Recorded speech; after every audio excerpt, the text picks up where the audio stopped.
మోడీ తర్వాత ఎవరు కాబోయే ప్రధానమంత్రి అని చెప్పి ఈ విశ్లేషణ చూసుకుంటే యోగి ఆదిత్యనాథ్ పేరు మనకి ఎక్కువగా వినిపించింది.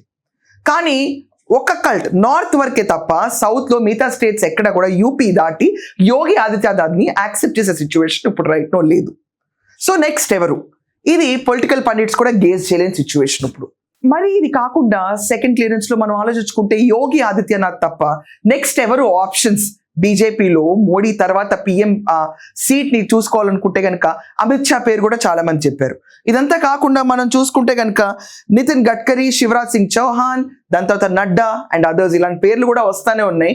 ఇలాంటి పేర్ల తర్వాత మనం అబ్జర్వ్ చేస్తే ఎవరు ఊహించినట్టుగా ఆంధ్రప్రదేశ్ నుంచి చంద్రబాబు నాయుడు గారి పేరు, లోకేష్ గారి పేరు రాయిటర్స్ వీడియోలో ప్రత్యక్షమైంది. మనం ఒకసారి బీజేపీ ఇప్పుడున్న పొజిషన్ చూసుకుంటే క్లియర్గా అర్థం చేసుకోగలిగితే వాళ్ళు సీనియర్ లీడర్స్ని పక్కన పడేసి ఎక్కడా కనపడకుండా పవర్ఫుల్ సీనియర్ లీడర్స్ అనే వాళ్ళు వదిలేసి సెకండ్ లెవెల్ లీడర్స్ కూడా వదిలేసి థర్డ్ లెవెల్ యంగ్ జనరేషన్ బ్లడ్ని తీసుకొచ్చి పాలిటిక్స్లో ముందు పెట్టాలి. Future is the young blood అన్న సినాప్సిస్లో బీజేపీ వర్క్ అవుతున్నట్టు మనకు అనిపిస్తుంది. దానికి నిదర్శనమే వాళ్ళు ఇప్పుడు నేషనల్ వర్కింగ్ ప్రెసిడెంట్ కింద నితిన్ నవీన్ తీసుకోవడం. సో సెకండ్ లెవెల్ కూడా కాదు, థర్డ్ లెవెల్లో యంగ్ బ్లడ్ని మాత్రమే బీజేపీ ఎంకరేజ్ చేస్తుండటానికి ఇదొక ఉదాహరణ.